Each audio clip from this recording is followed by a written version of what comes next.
Welcome back to Saturday Night Live. And across the aisle from me, Gene Siskel, film critic of the Chicago Tribune. And this is Roger Ebert, film critic for the Chicago Sun-Times. It's Saturday Night Live. The one thing you can say for television that you can't say for the movies, and that is... Can you hear us now, Chevy? Well, so much for this show. Next time we'll see you at the movies. Ladies and gentlemen. My next choice is a controversial one. Controversial because a lot of people I know would not only not put the Blues Brothers on their top 10 list, they might put it on their 10 worst list. Obviously, I disagree. I found the Blues Brothers to be a wonderful mix of action, music, and comedy.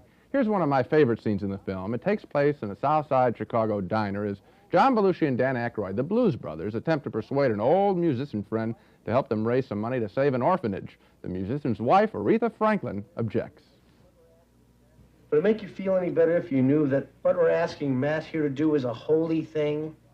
You see, we're on a mission from God. Don't you blaspheme in here. Don't you blaspheme in here. Now, this is my man. This is my restaurant. You two are going to just walk right out that door without your dry white toast, without your full fried chickens, and without Mad Guitar Murphy. Now, you listen to me. I love you, but I'm the man and you're the woman, and I'll make the decisions concerning my life. You better think about what you're saying. You better think about the consequences of your actions. Oh, shut up, woman. You better think, think, think. I'm gonna let yourself be free. Spectacular. That's the way to shoot a musical. Take a common location and make it explode with music. The Blues Brothers is full of scenes like that one, energetic scenes that express the joy and energy of big American cities. I thought this was one of the very few big-scale movies in 1980 that worked.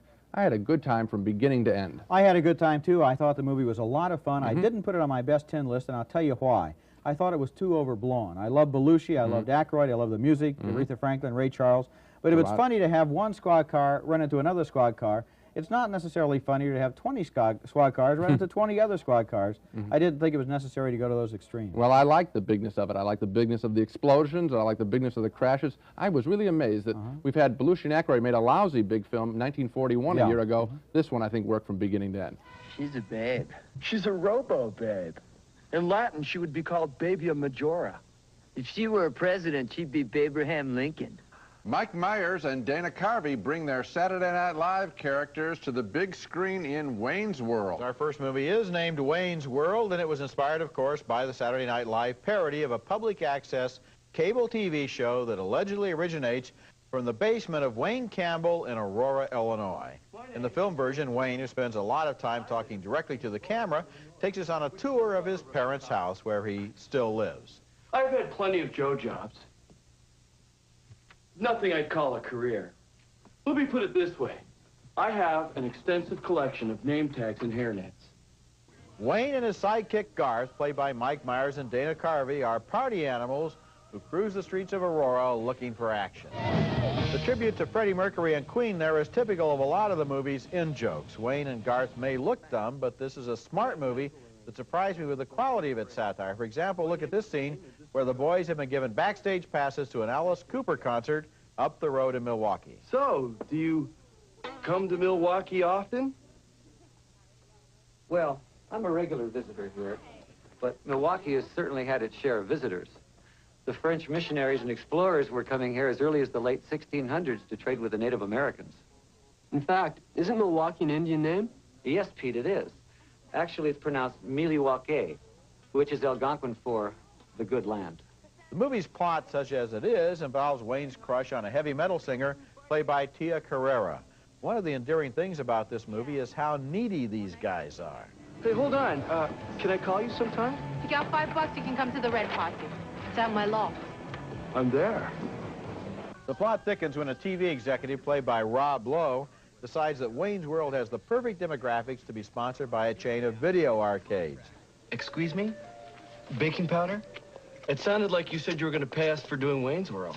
I know. You just give me the word and I'll tear up these checks right here. No. Shoots scores. The movie was directed by Penelope Spheris, who has specialized in films about disaffected heavy metal dropouts and people who live on the fringe, and here she crosses that sensibility, kind of crosses it with Animal House. Wayne's World is like those Bill and Ted movies. It's stupid on the surface, smart underneath, and very funny. I think it's a lot smarter and a lot funnier than the Bill and Ted pictures, which I didn't like. You liked the second one, didn't you? No, I didn't. Okay. I like this picture a real lot. I think that it is, the humor is aimed at varying age groups, people with different amounts of sophistication about television, about rock music, about Aurora, Illinois, all of that stuff. It is really an original kind of thing. And in addition to doing all the standard things that you'd expect, the stuff with heavy metal, there are great moments of real whimsy here. For example, in the middle of all this action, while all the story's going on, suddenly we see Wayne and Garth in the street in front of his house playing hockey. The kind of things that guys do when they got too much time on their hands. Car, and they have to go and they move the hockey net. Then the other thing is I love the stuff when they're just sitting by the airport on the back of their car. They want the noise of the And jets. didn't you also love the product placement satire, where they have one little sequence where they hold up all the products so that you can get plugs in, and then they don't do it anywhere else in the movie? I think this is a It is. completely original It's and a really, smart and funny film. picture. You know, I hope that people don't stay away from Wayne's World because they think that it's just going to be some stupid kids movie, because this is a film that sophisticated viewers will like just as much. Yeah, even as sophisticated as us. Oh, that's pretty sophisticated. Greetings, Earthmen. It is good to hone in places other than our guz chamber before Slarface. Dan Aykroyd and Jane Curtin are back as Beldar and Primat Conehead in Coneheads, the latest TV comedy sketch to be made into a movie. Our first movie is named Coneheads, and this is one of the more notable non-events of the summer, a feature-length comedy based on the old Saturday Night Live sketches that were just fine when they were short enough that they didn't outwear their welcome. The movie stars Dan Aykroyd and Jane Curtin in the roles they originally played on television, and after their spaceship dumps them in the East River, they work their way up to a comfortable suburban life in Paramus, New Jersey, and get along just fine with the neighbors. Standard 3 horsepower, internal combustion, chlorophyll stock slicer. There is fuel in the device? Oh, yeah, there's plenty of gas in there. I just can't get the damn thing to kick over. Perhaps you and Larry will join us for consumption of mass quantities this weekend. We will ignite our new flame pit and char some mammal flesh for you. The movie stars lots of other past and present Saturday Night Livers, including Chris Farley as the would-be boyfriend of the Coneheads' daughter, Connie. She's fun on a date.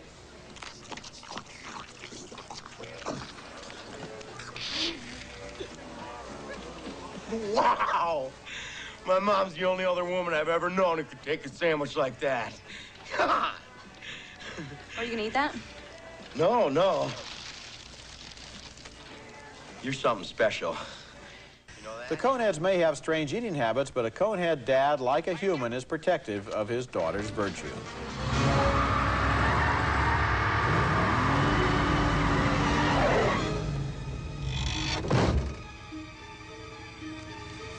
Hi, Mr. Conehead.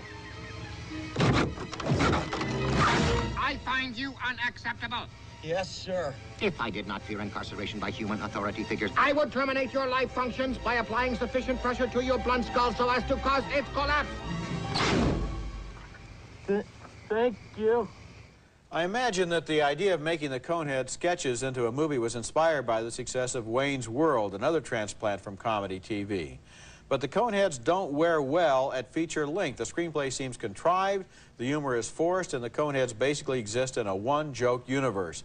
Take away their heads, and what do you have left? Well, you have a few lines of smart dialogue by Dan Aykroyd, you know, parental units, that high-tech speech, which is cute. Yeah. But you're right, there is no arc to this story. Wayne's World took these guys out of the basement and gave them a whole wacky universe to play in. Yes, there was something for us to care about. We really wanted them to succeed and to get out of their grungy little cable television world. And here, the Coneheads seem to exist exactly at the same level from beginning to end. I'll tell you what, they're never really in jeopardy. You know, Wayne's World, the whole world could come crashing down. They had goals and dreams. The Coneheads just want to pass. Yeah. And in the 5-minute bit, that was okay to sustain them. Of course, But it doesn't work in this way. You're absolutely right. Okay, our next movie, and here's a sequel that does work. Wayne's World 2, this time following the metalheads Wayne and Garth, Mike Myers and Dana Carvey, as they meet the rock group Aerosmith and try to recruit them for a concert to be called, of course, Wayne Stock. We're not worthy! We're not worthy! You're worthy, get up.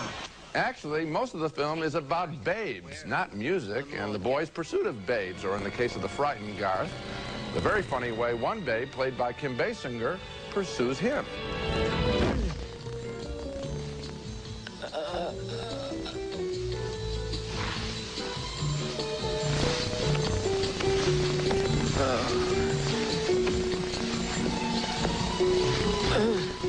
Can I have some cocoa later? I just like the sound of that head hitting the wood of the door there. No, it's not as wild and as unpredictable as the original, but there are still plenty of surprises, including a continuing send-up of some of the images in Oliver Stone's film, The Doors, the naked Indian, Jim Morrison, Holier Than Thou. I like these characters, particularly Wayne's gentle, wise guy approach to life.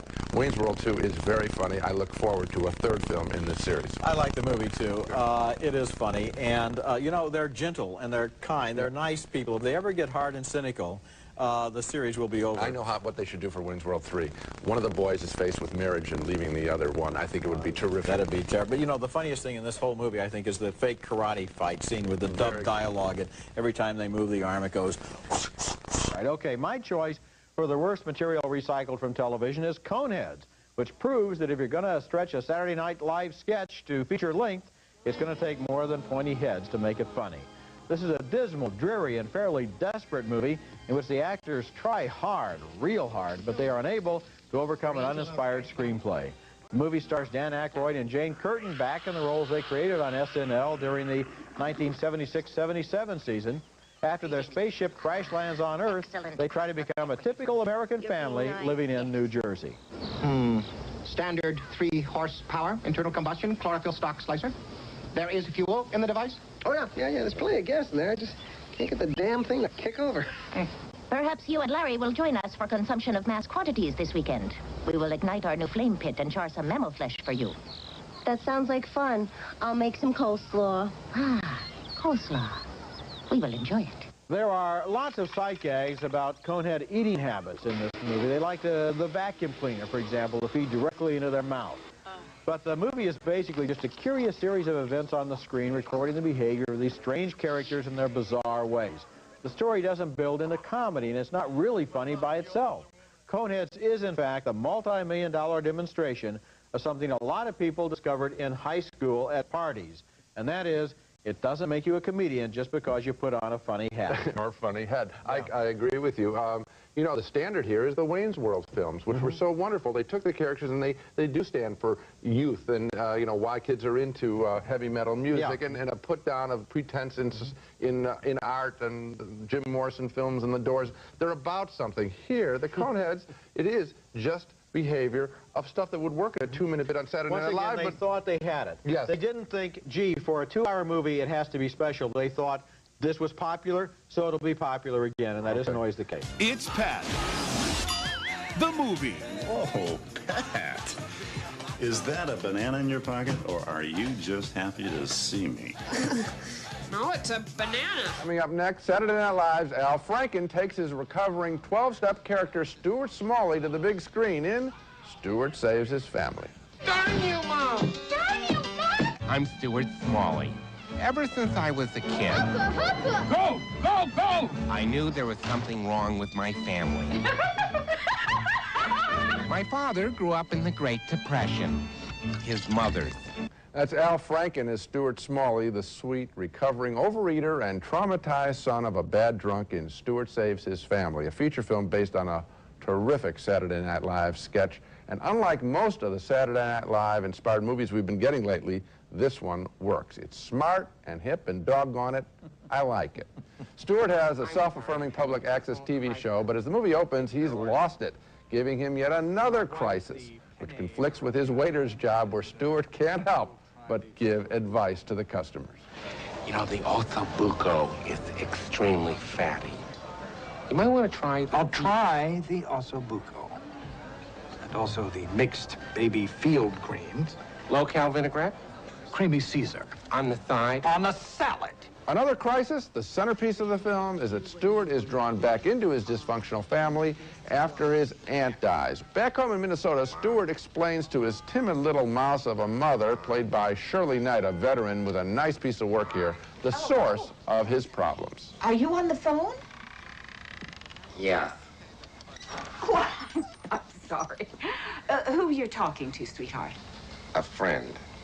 Oh, someone I know? It's my sponsor from Al-Anon. It's a 12-step group I joined because I come from such a screwed-up family.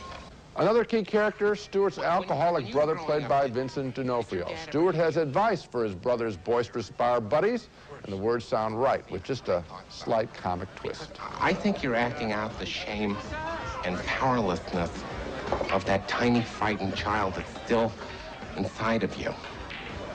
And you might feel a lot better if you could say to your inner child, "Hello, little child.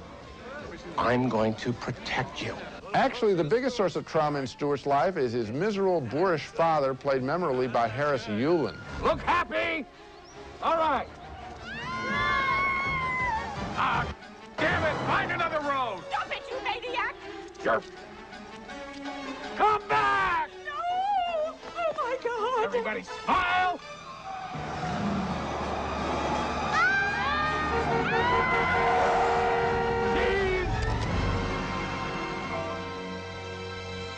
What I really like about Stuart Saves His Family is that something quite delicate is being attempted here. Al Franken's script has a core of reality and sensibility. I've read that he himself has been through a 12-step program, so he has the words right, and he just gives them an extra little spin so that they're sweet and clever, just like Stuart himself. It's a smart, funny picture. It really is, and I was surprised because I thought that that sketch might not expand to a whole movie, and it does. And you know, at the end, this movie has more courage than a lot of presumably more serious films. They don't wrap everything up. Well, the father... People are still in recovery at the end. They don't have all their problems solved. Right. And the father says, if that's what recovery is like, I'd rather go to jail. And out he walks. And this movie, you're quite right, has a sweetness about it and a truth about it, in addition to a whole lot of good laughter. Well, let me tell you, you know, satire closes Saturday night. And when do you get real satire? Now, this is sort of high-level writing. Yes, I it think is. This is a picture that I hope gets a reaction from the audience because it's a good piece of work. And I suppose I left out, and we both left out, Al Franken's performance. Yes. I mean, he writes the character, but he also plays him and holds our attention throughout. It's a good movie. Our first film is Blues Brothers 2000, and this is a sequel, a rare one, that works. Simply because the music is so good, even if the story is lame. The suit's real neat and everything, Elwood, but do I really have to wear the hat? There are two other brothers in the band as well, an orphan boy played nicely by J. Evan Bonifant, and a frustrated Illinois State Police commander played by Joe Morton, who turns out to be a better musician than a cop.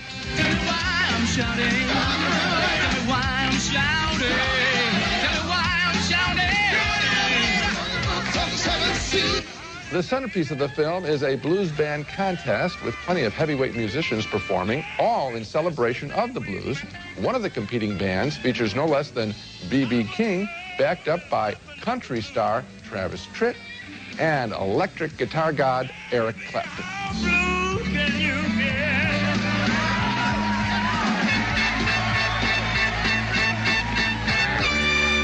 The story, what little there is, has the boys being chased by both cops and Russian mobsters, but that's just an excuse to hang music, which is colorfully performed, as you can see, and has me giving Blues Brothers 2000 a mild recommendation. I would recommend the music, and I wish it were wall-to-wall, but listen, I didn't like the plot. Of course not. It spends a lot of time explaining what happened to people in the first movie, which 18 years later, I think we know John Belushi is dead, and we don't really need to have all the details on everyone else. And then that kid, apparently when the movie was originally planned, it was going to be Macaulay Culkin.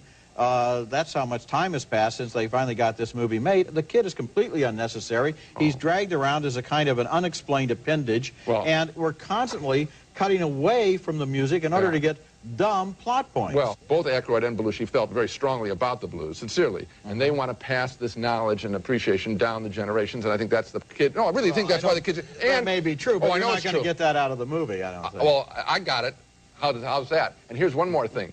The kid is a good actor. He's not an unctuous Hollywood personality, and I liked him in it, and I was very surprised. Another thing I didn't like was the right-wing militia group with all of its racist slogans. One recent trend that I don't enjoy is the fact that they use really offensive language in what are supposed to be comedies, and because it's bad people, you're supposed to think, oh, well, only bad people talk that way. I don't want to hear that stuff. Yeah, but the stuff that we mostly heard in the picture, the music is really good, and I recommend it. And our next movie is A Night at the Roxbury, about two clueless, would-be hipsters, always trying to get into the same hot dance club and failing.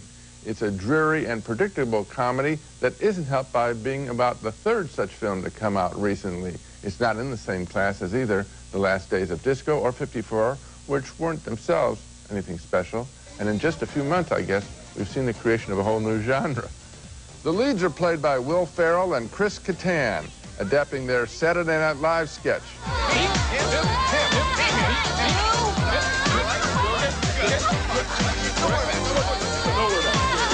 The Batabi brothers sure know how to bore women with their stories about meeting minor celebrities. And who do you think that guy was? Emilio Estevez, The Mighty Duckman, I swear to God, I was there. You're the one who yelled the Breakfast Clubber's name. I was like, Emilio! What plot there is, as if we care, involves the guys trying to get backing for their own dance club. In the process, they are mistaken for being wealthy, which gives you an idea of just how dim the characters are in this movie. A Night at the Roxbury is utterly trivial, and the Batabis themselves are a derivative bore. Boy, I agree with you here, Gene. You know, and it's a funny thing because Chris Kattan, I love on Saturday Night Live when he does that missing link guy. I mean, I think he's really funny, but these characters are a one-joke sketch. And the first time I saw it, I liked it, you know, for 10 seconds as they're snapping their heads together, and then it ran out. And as I'm looking at this movie, I realized that it's absolutely deadly to comedy when you feel sorry for the characters. These guys are so pathetic, there's no way to laugh at them or with them. You just want to, you know, hope that somehow they find happiness in life. The first 10 seconds that you say you liked is a dead lift from Wayne's World. Well, there you are then. Okay. Okay. Coming up later. Coming up next, the new comedy from the Saturday Night Live folks, Superstar. And then I saw the one who I wanted to kiss. Sam, what's up? Hey, Greg, it's me. Debbie saved your leg. Hey, Tom, sorry your dad's dead. It was him. Only in Your Dreams, Mary Catherine. That's the movie Superstar at its best, showcasing the clever fantasies of a video store rewind clerk who's driven nuts by puberty. Spun off of Saturday Night Live, it stars Molly Shannon as Mary Catherine Gallagher, a nerdy Catholic school girl who dreams of becoming a superstar despite some obvious challenges. As directed by Kids in the Hall veteran Bruce McCullough, Superstar splices together Catholic school nightmares and celebrity dreams. First, though, a girl's got to pray.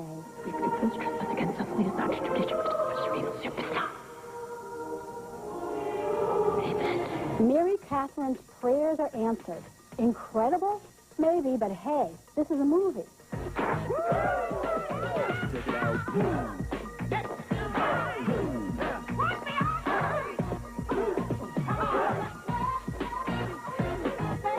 Soon everything turns mock complicated. Mary Catherine has eyes only for Will Ferrell as the handsome hunk Sky, who's in love with Evian, the horrible popular girl. I bet you put that cherry lip gloss on just for me. Shut. You shut. No, you. Making sure. Sure, Superstar is a superficial update of the old teenage rock and roll clubhouse movie, but I like its sweetness. Usually satires like this are mean-spirited. This one has got a lot of heart along with its movie-savvy cleverness. The only character we love to hate is Evian, whom Mary Catherine insults with the memorable line, "Go drink yourself." Besides, you got to admire a movie in which Jesus appears as a valley dude, but carefully explains to Mary Catherine that he's actually just a projection of her subconscious. I don't know, what can I say, Roger? This brought out my inner Catholic. I hated this movie. I hated every single second of this movie, and I hate the heroine. This girl is not nice. I don't like her. I don't want to get to know her. I don't want her to have a happy ending. I don't want her to get the wet kiss the football hero because I don't want to get anywhere near her. She's got the fingernails on the blackboard effect for me. I was a huge Kids in the Hall fan. And, you know, none of them on their own have done as well as they did when they were together in Kids in the Hall. And yet there's glimmers here, and that's what gets me in. It's kind of a weak thumbs up for me. Okay. I would probably begin with a very classy first line. Something like, "Say, sweet thing, can I buy you a fish sandwich?" Tim Meadows brings his Saturday Night Live creation Leon Phelps to the big screen in The Ladies' Man, and I still can't believe an entire room full of professional filmmakers thought this was a good idea. Here, a modestly amusing 5-minute bit is stretched into a nearly unwatchable feature that ranks down there with It's Pat in A Night at the Roxbury as the worst of the SNL movies. I am an expert in the ways of love, and I'm doing good if you were asking. I got my Cavassier cognac right here, and I'm ready to take your call. Meadows is a lecherous talk show host who comports himself as if he's starring in a really bad industrial film about sexual harassment. And why do you have a waterbed when you live on a boat? Oh, it's because there's more motion in the ocean. Will Ferrell scores a few laughs as Lance, a former Greco-Roman wrestler who's the ringleader of a gang of disgruntled husbands who want to kill Leon. I'm going to enjoy this. Oil? No, that's all right. Oh. Well, I'm still going to enjoy this. But definitely not as much. There's nothing charming or particularly funny about Leon. He has a lisp and he's horny. Well, so what? Nor is there any consistency to the alleged comedy. For example, callers to Leon's show are shocked when he gives them crude advice, but if they're listening to the program, what else do they expect? With the exception of Ferrell's doughy giant, nobody really escapes from this disaster. There's a real danger of spraining your wrist if you see The Ladies' Man because you're going to be checking your watch every 30 seconds. It's that bad. It is. It is that bad. It is really bad. It's almost as if Lorne Michaels, the producer of Saturday Night Live, who produced this, and he produced The Night of the Roxbury and Coneheads. He lost a bet in a poker game to these guys, didn't he? That must be what happened. That's the only thing I can figure out. He's conducting a field experiment to prove that bits on Saturday Night Live cannot be made into feature-length movies because they can't. And I like this character. Well, they can with Wayne's World. I mean, well, you know, but Wayne's World is an exception. In that case, I think Mike Myers was the operative thing. And Mike Myers went on to make Austin Powers, and Lorne Michaels went on to make this. So who was the genius in Wayne's World? All right. Also, it had a better director, Penelope Spheris. But in this case, I think what you have is a 5-minute sketch and a movie that betrays the character because at the end of this movie, I don't want to give the ending away, but because at the end of the movie, the ladies' man, audiences. he's not the ladies' man anymore. And if he's not the ladies' man, then who is he? So, and even in a silly comedy like this, you got to like the guy, and there's nothing likable about him. Funny. It's not even that funny. It doesn't make any sense. That's it for this week. Next week, we'll be back with reviews of more new movies, including Junior, starring Arnold Schwarzenegger as a man who gets pregnant, much to the amazement of Danny DeVito and Emma Thompson. That's next week, and until then, the balcony is closed.